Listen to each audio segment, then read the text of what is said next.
Assalamualaikum warahmatullahi wabarakatuh.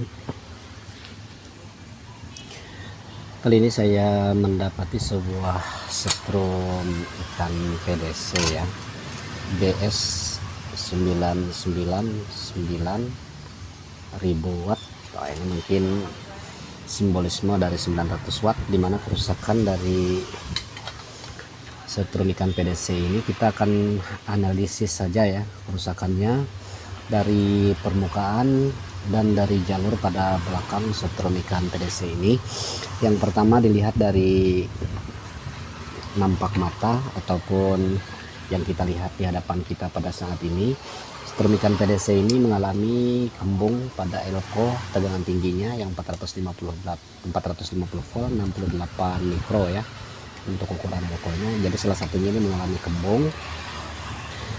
Dan juga ada tanda-tanda gosong pada resistor ukuran 10 kilonya ini. Ini ada 10 ohm ya. Ini ada 10 ohm. Kemudian ini juga 10 ohm, ini 10 ohm. Ada 3 buah resistor yang gosong ya.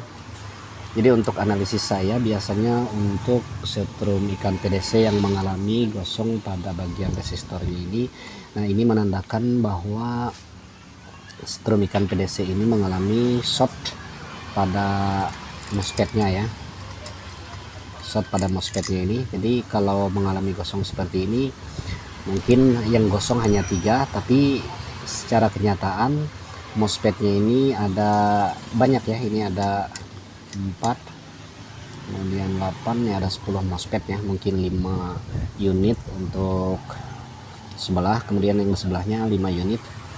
Kemungkinan besar yang resistornya nggak gosong juga mengalami kerusakan ya untuk MOSFET-nya ini. Jadi saran saya analisis untuk kerusakan seperti ini, teman-teman harus melepas semua MOSFET-nya ya, ke 55 MOSFET-nya ini dilepas, kemudian dicek satu persatu sampai bisa menyortir yang mana MOSFET yang masih bagus, yang masih bisa dipakai, dan yang mana MOSFET yang sudah tidak bisa dipakai. Lalu setelah dipasang MOSFET ini baru dipasang resistor yang 10 ohm ini. Ini menurut pengalaman saya biasanya lebih dari 3 ya. Kemungkinan besar malah bisa yang sisa cuman 1 atau 2 MOSFET saja yang masih bagus, yang sisanya itu ada rusak semua. Nah, itu yang pertama. Kemudian karena yang rusak ini adalah pada bagian resistor, kemudian ini untuk bagian PWM-nya, karena ini menggunakan sistem apa namanya ini IGBT ya, sistem IGBT. Jadi dia mempunyai trafo OT lagi di sini untuk menggerakkan MOSFET-nya. Kemungkinan besar untuk PWM-nya masih bagus ya, masih bagus. Dan berdasarkan analisis yang kita lihat pada mesin setrum ikan PDC ini, elko yang kembung ini bisa dikarenakan over beban ya, ataupun terlalu tinggi beban yang keluar. Nah, sehingga beban tersebut menyumbat elko-nya ini menyumbat beban yang keluar, dan terjadilah short pada MOSFET-nya ini ya. Karena jarang sekali kerusakan dimulai dari MOSFET baru ke sini, tidak ya. Biasanya beban dulu, beban dari outputnya ini menghantam ke bagian elko ataupun ke bagian dioda tegangan tingginya ini. Nah, kemudian beban tersebut masih tidak protect ya, lalu dia menghantam ke bagian MOSFET. Nah, kalau sudah dia menghantam ke bagian MOSFET, lalu kerusakan pada resistor, itu sambungannya ya, dia mengalami kerusakan pada resistor sehingga resistornya mengalami gosong. Nah, kemudian resistornya ini juga mengefek ke bagian IGBT-nya. Kalau ini terjadi short yang kuat, maka kemungkinan besar ini akan jebol ya. Untuk PWM-nya ini, rangkaian PWM-nya akan jebol.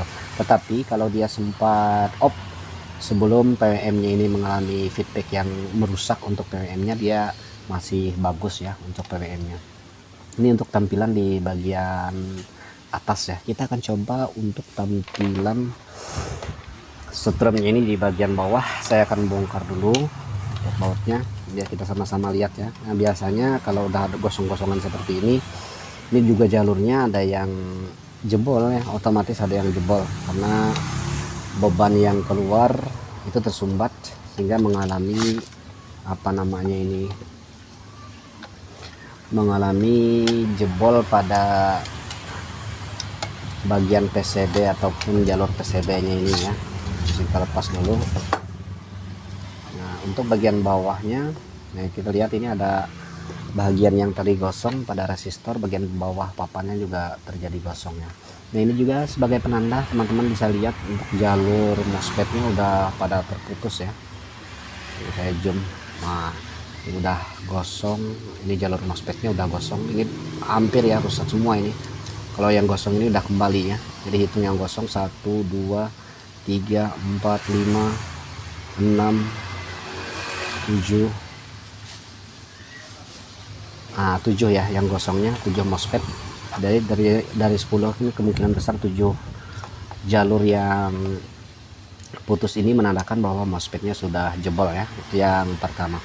Dan untuk penjaluran dari trafo OT-nya sendiri ya, trafo OT-nya ini kan langsung dia 4 kaki ini untuk menggerakkan MOSFET kiri kanannya ya, di ACT. Nah jadi kalau ini nanti udah kita ganti, kita akan cek juga keluaran outnya di sini kurang lebih sekitar 4 volt AC ya pada bagian dua buah jaringan output OT-nya ini. Nah kalau output AC-nya itu keluar kedua-dua buahnya ini, berarti PWM-nya bagus. Tapi kalau tidak keluar, nah kemungkinan besar trafonya putus ataupun malah PWM-nya yang jebol ya. Jadi rangkaian PWM-nya atau PWM-nya yang jebol. Tahapannya seperti itu. Nah saya juga ini harus diganti untuk elko-nya yang gembong ini 450 volt 68 mikrofarad, dan juga tidak lupa untuk ngecek bagian SCR dan juga bagian kapasitornya ya. Itu yang teman-teman harus cek. Jangan lupa juga dioda tegangan tingginya yang HERM 308. Ini kebetulan menggunakan dioda HER 508 ya, 508. Dioda HER-nya ada 2 buah. Ini juga jangan luput dari pemeriksaan berdasarkan analisis yang kita lihat secara sesuai dengan yang kita lihat ya, ini secara kasat mata.